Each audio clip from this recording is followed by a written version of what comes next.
Hello everyone and welcome back to Efficient Gaming.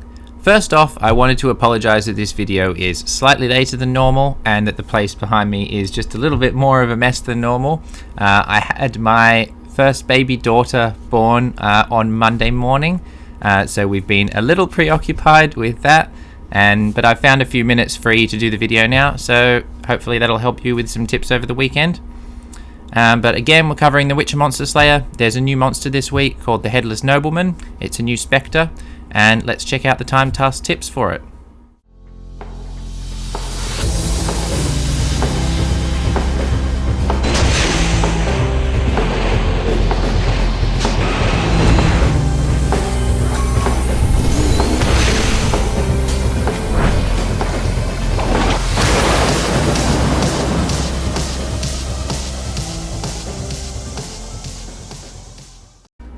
Okay, so we've got a couple of new things to look at this week. The first off is the Monster Week Headless Nobleman. Witcher, I've heard stories about the Headless Nobleman. Everyone has. But to see him with my own eyes? I've left some time tasks to give you a chance to encounter him. 'Tis always better to lose one's head than one's honour. Remember, this monster can be found near human settlements and it is nocturnally active. Now, I've checked the bestiary for this as well, and it says the same thing, but we'll just very quickly run through that as well. Obviously, you find them at night, and they seem to be spawning in reasonable frequency, so this week shouldn't be too hard in terms of actual finding the difficulty in finding the monster. But yeah, nocturnally active can be found near human settlements. Alright, so the next piece of news this week is the April lineup. So this is what we're looking forward to next month. Witcher, April is almost here. At the time I'm recording this video, April is actually here. So check the fresh schedule of tasks. The first monster week will bring grave hags to cross your path. Stay aware of the danger and keep the community safe. Not something that I think I particularly need, but it's another legendary, so that'll be a cool week. In mid-April, were-rats will gather to attack the area. Get ready for Witcher tasks related to them. They are something that I don't think I need at all anymore unless they actually start spawning the Thunster, which is the legendary version of them. That'll be cool if that happens. Starting April 20th on Monster Week, you will challenge Ogrids. Be ready to face them again with time tasks perfectly fitted to this occasion. Now that's potentially a cool week because when we had the multiple legendary relicts, all of the rare relicts started spawning more as well. So hopefully that is the case with these Ogrids. And anyone who didn't participate in the Christmas events will be able to get the Ice Troll and the Ice Elementals. Or the Ice Ogrids. What else are we looking for? Stingers are going to spread through your neighbourhood in the last week of the month.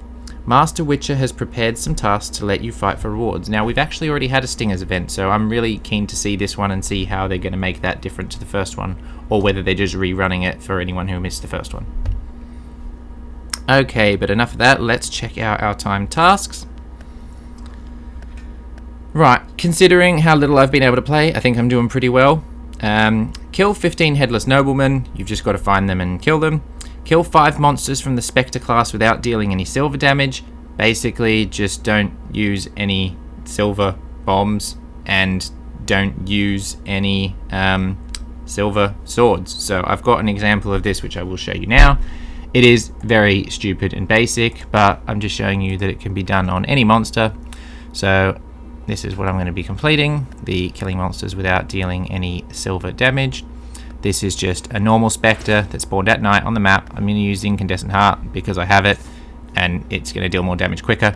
You could use any basic steel sword or any advanced steel sword as long as it's not dealing silver damage, and then you just defeat it. This is a common monster though, and it is very easy to defeat, so you'll have no problem killing 5 monsters from the Spectre class without dealing any silver damage.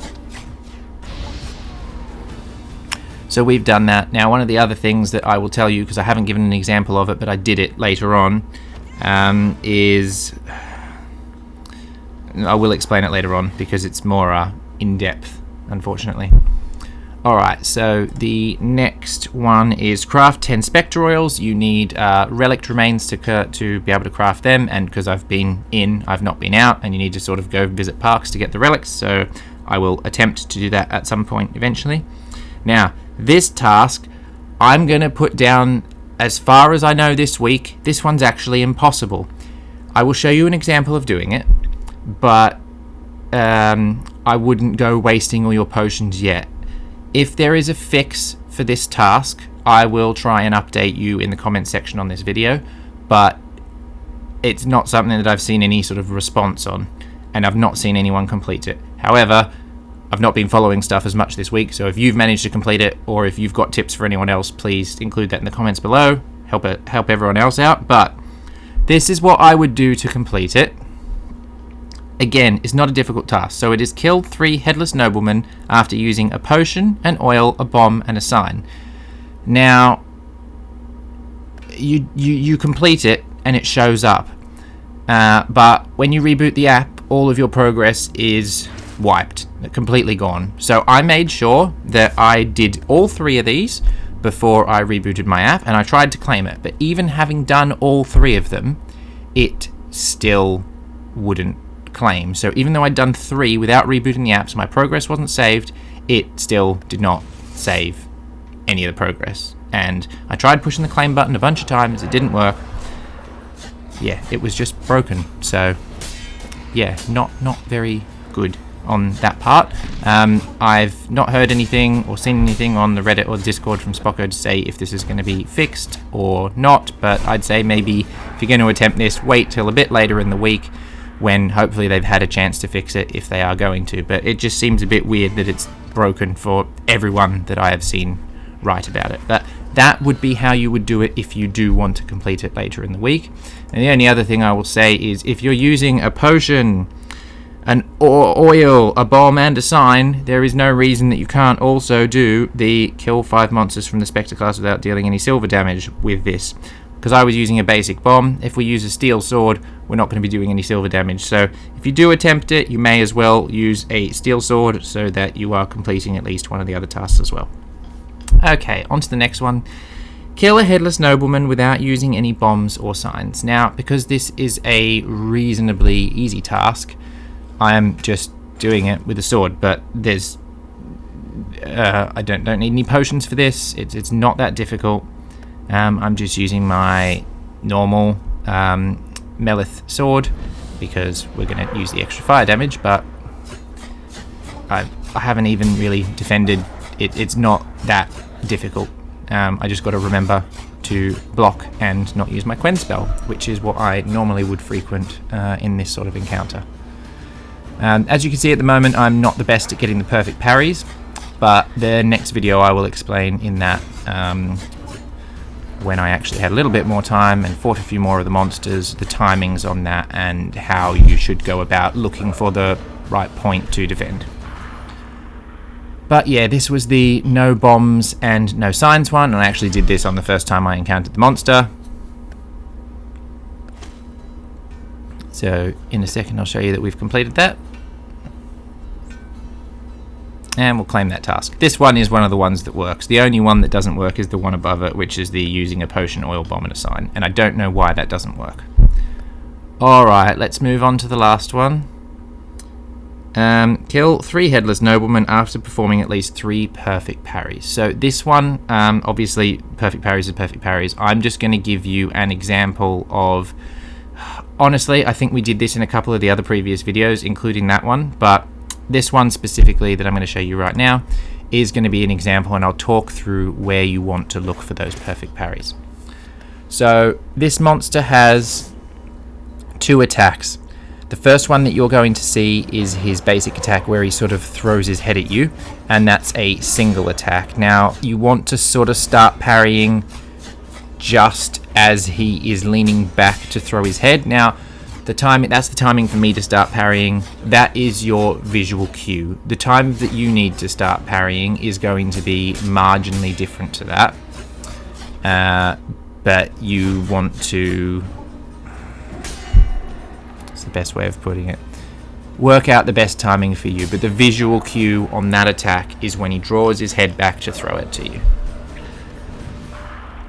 Now, we're going to watch this through again, and I'm going to explain the other type of attack. So, just give me one sec. Right, so going through this again, Now, the second type of attack is when he uses his sword arm first, and you'll see that in either the second or third attack that we do here, or that he does here. So that was the first one. I think the second one is also the same. I might be wrong. No, so that's his sword attack, and as you see, we managed to get 2 perfect parries out of the 3 attacks that he made. So that one is a triple attack that he does, and he's going to do it again here.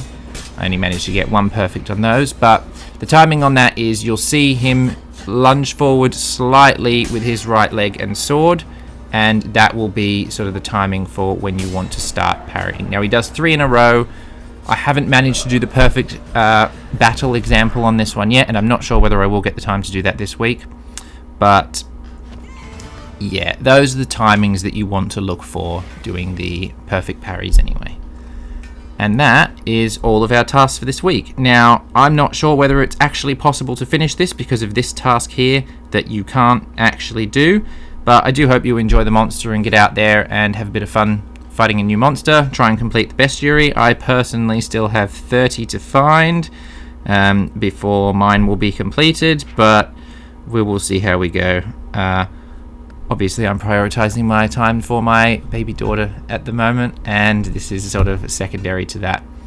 But I do hope you enjoy the week. If you find out any information about that task that is currently impossible, please let everyone else who watches the video know in the comments below, and we'll catch you next week. See ya.